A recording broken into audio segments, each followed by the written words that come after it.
I never imagined my CEO would be the one standing beside me at my ex-wife's engagement party.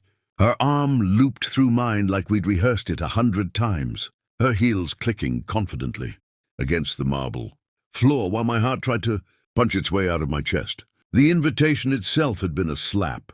My ex-wife, Alina, marrying the same man she swore was just a friend during our marriage. I almost didn't go.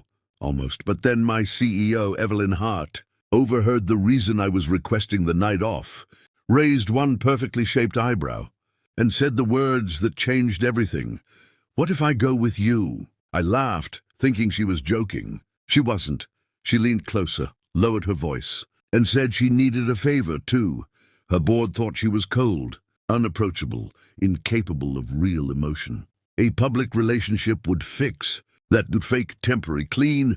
I told her it was insane. She smiled and said insanity was her specialty.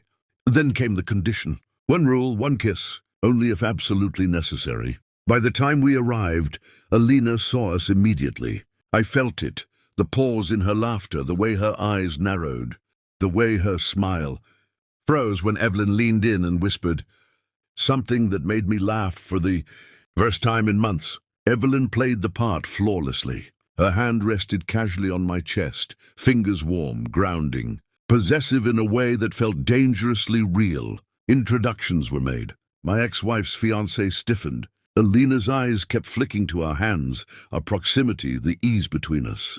Then someone asked the question I knew was coming. "So how long have you two been together?" I hesitated. Evelyn didn't. She answered smoothly, confidently, like she owned the truth now. Alina laughed too loudly and said, "Wow, you move on fast." Evelyn tilted her head and replied, "Not fast, right." That's when Alina did it. She stepped closer, invaded my space and said softly, "You never looked at me like that." Evelyn's grip tightened. The room felt smaller, the air thicker. Then she leaned up and whispered, "This is one of those necessary moments." I didn't have time to answer before. Her lips met mine. It wasn't soft. It wasn't hesitant. It was deliberate, controlled, just long enough to silence the room. Gasps followed. Alina's face drained of color. Evelyn pulled back first, calm as ever, and smiled like she'd just closed a billion-dollar deal. But my body didn't get the memo. My heart raced. My hands shook. And for the first time since my divorce, I realized I wasn't pretending anymore. If you're enjoying this story already, don't forget to subscribe, because what happens after the kiss changes everything. The kiss was supposed to be the end of it. One moment, one lie, one clean exit. That was Evelyn's rule. But rules mean nothing once emotions get involved. The car ride back was silent, too silent. The city lights streaked past the windows while my mind replayed the way her lips had felt, the way she hadn't pulled away immediately. Finally, she spoke. She apologized. Not for the kiss, but for the confusion. She said it couldn't happen again. That's when I realized I wanted it to. That's when I knew I was in trouble. At work, everything shifted. Meetings felt charged. Eye contact lingered. The office rumors started instantly. Our fake relationship had become very real to everyone else. The board loved it. Her approval rating soared. My ex-wife called me 3 times in one day. Evelyn pretended not to notice how shaken I was, but she noticed everything. Then she dropped the second condition, the one she hadn't told me yet. She couldn't fall in love, ever, not after what happened to her. Not after the betrayal that nearly destroyed her career and her trust. The kiss was allowed because it meant nothing. Feelings were not, but feelings don't ask permission. When Alina showed up at my office crying, claiming she'd made a mistake, Evelyn walked in at the worst possible moment. She saw the past trying to reclaim me, and something in her cracked. That night she showed up at my door. No armor, no CEO mask. Just a woman who had broken her own rule and didn't know how to stop. The second kiss wasn't for show. It was desperate, real, dangerous. By morning, everything was different. The board found out the relationship had started as a lie.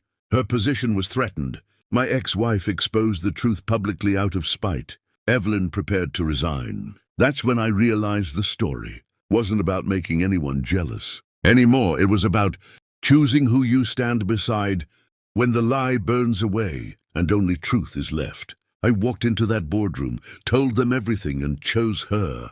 Not as my CEO, not as my fake girlfriend, but as the woman I loved. And if you want to know how their world finally settles, make sure you're subscribed, because the next story will hit even harder. The morning after that, second kiss didn't feel like a morning at all. It felt like the aftermath of an earthquake. The kind where everything still looked standing, but nothing was where it used to be. Evelyn stood by the window of my apartment, arms crossed. City light washing over her like she was already halfway gone. She didn't look at me when she spoke. She said the board had called an emergency meeting. Someone had leaked photos from the engagement party. The kiss, the closeness, the lie, and now they wanted answers. Real ones, not the polished versions she sold investors. She said she could handle losing the company. What she couldn't handle was losing control. That was her real condition, the one she'd never said out loud. She had built her entire life around never needing anyone, because the last time she did, it nearly destroyed her. At the office, the atmosphere was brutal. Whispers followed us down the hallway like shadows. The boardroom felt colder than usual, faces sharper, judgment heavier. They questioned the ethics, the power imbalance, the authenticity. They wanted to know if I'd been promoted because of her feelings. They wanted to know if she'd compromised herself. Evelyn answered calmly, but I saw the crack forming. Then my ex-wife did the one thing she was always good at: burning the ground behind her.